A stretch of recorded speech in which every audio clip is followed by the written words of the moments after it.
Good morning every student. प्यारे बच्चों, अभी हमने लास्ट पीरियड में पढ़ा था चैप्टर 3 का पार्ट 1, यानी कि जिसमें हमने ज्वालामुखी और भूकंप के बारे में पढ़ा था। यानी कि अंतर्जनित होने वाली, पृथ्वी के अंतर जनित होने वाली जो घटनाएं हैं उनके बारे में पढ़ा। अब हम जानेंगे पृथ्वी के बाहर होने वाली कुछ घटनाएं। में नंबर 1 स्टार्टिंग करेंगे बच्चों। जल, हिम व वायु की गतियाँ।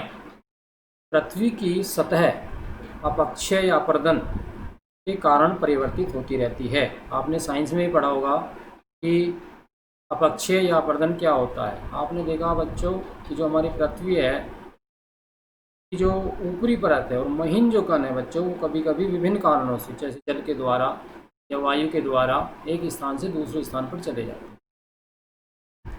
सूर्य, वायु, जल, हिम, जल या वर्षा पृथ्वी की सतह को अपक्षय करते हैं। ये ऐसे कारण हैं जो इनके कारण पृथ्वी का अपक्षय होता है, अपर्दन होता है, अर्थात तो वहाँ से टूटती है, हटती है। टूटे हुए कण, बहुत ही महत्वपूर्ण है पॉइंट बच्चों। टूटे हुए कण जल, हिम तथा वायु द्वारा एक स्थान से दूसरे स्थान पर चले जाते हैं। अर्थात जो एक कण है जो टूटते हैं वो एक स्थान से बहकर या उड़कर अन्य स्थानों पर चले जाते हैं।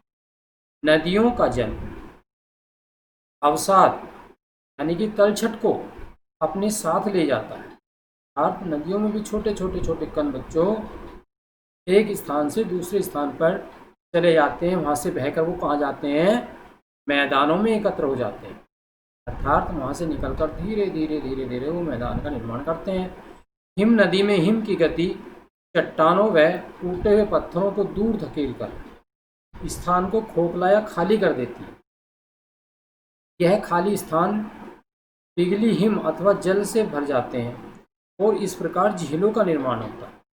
बच्चों, जो वहाँ से स्थान रिक्त होता है, खाली होता है, वहाँ पर जो गहरे गहरे गड्ढे बन जाते हैं, तो उनसे क्या बच्चों, झीलों का निर्माण होता है।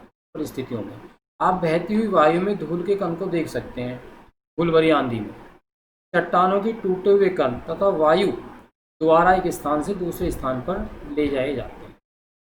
ये दृश्य मरुस्थलों में स्पष्ट रूप से देखे जा सकते हैं, जहाँ रेत के टीलों का स्थान परिवर्तन होता रहता है। और ये क्या है?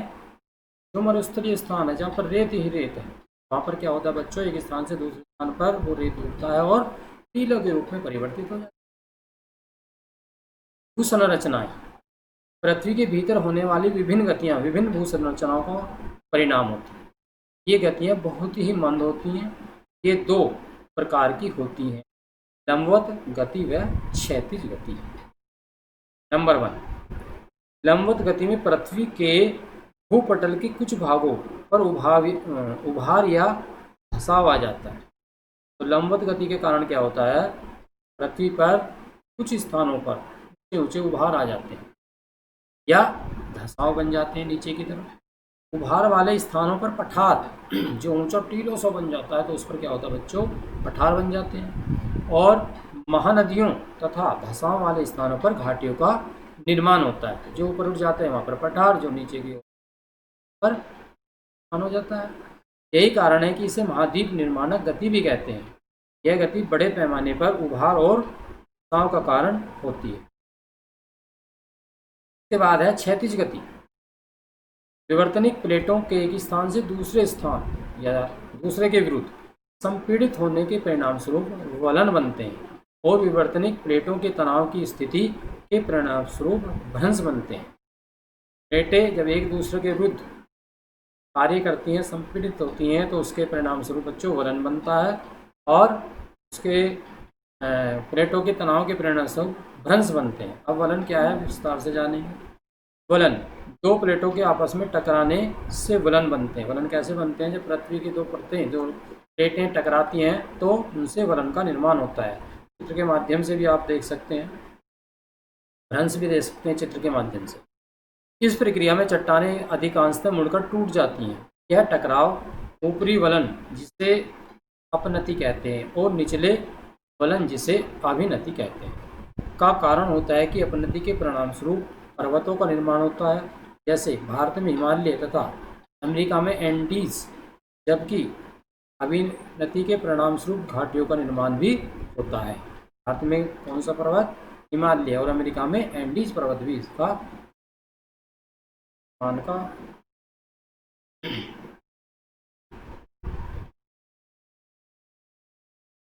आगे बच्चों भ्रंश। जब विवर्तनिक प्लेटें एक दूसरे से दूर हट जाती हैं, जब विवर्तनिक प्लेटें एक दूसरे से दूर हटते हैं तो एक तनाव उत्पन्न होता है, जिसके परिणाम स्वरूप पृथ्वी पर क्या होता है? दरारें पड़ जाती हैं। ये क्षैतिज भी हो सकते हैं या एक साथ दोनों भी हो सकते हैं। अब ये कुछ ऐसी घटनाएं हैं, उसके घटनाओं के साथ साथ बच्चों मानव भी इस पृथ्वी पर होने वाली विभिन्न घटनाओं के लिए उत्तरदायी है।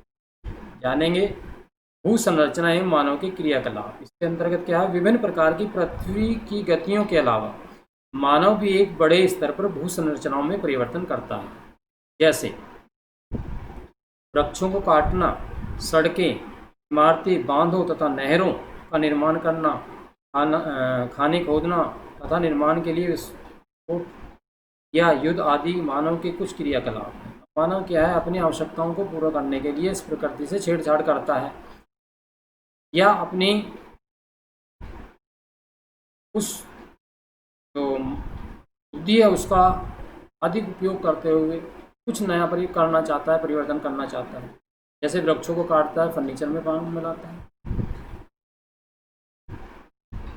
सड़कों का निर्माण होता है जिससे यातायात को फायदा मिलता है, पर ट्रेनें, बसें, रेलवे ट्रैक बिछाए जाते हैं। बांधों का निर्माण होता है जिससे बिजली का निर्माण करने में महत्वपूर्ण सहायता मिलती है। नहरें, खाने खोदना अर्थात खानों से महत्वपूर्ण पदार्थ प्राप्त होते हैं। इसके अलावा युद्ध से के क्रियाकलाप भी मानव करता है, अर्थात जो पृथ्वी की भू संरचनाओं में परिवर्तन का कारण होते हैं। तो मानव द्वारा ये किए गए जो ऐसे कार्य हैं बच्चों, उस पृथ्वी में कुछ ना कुछ परिवर्तन लाते हैं। मानव इतना शक्तिशाली बन चुका है कि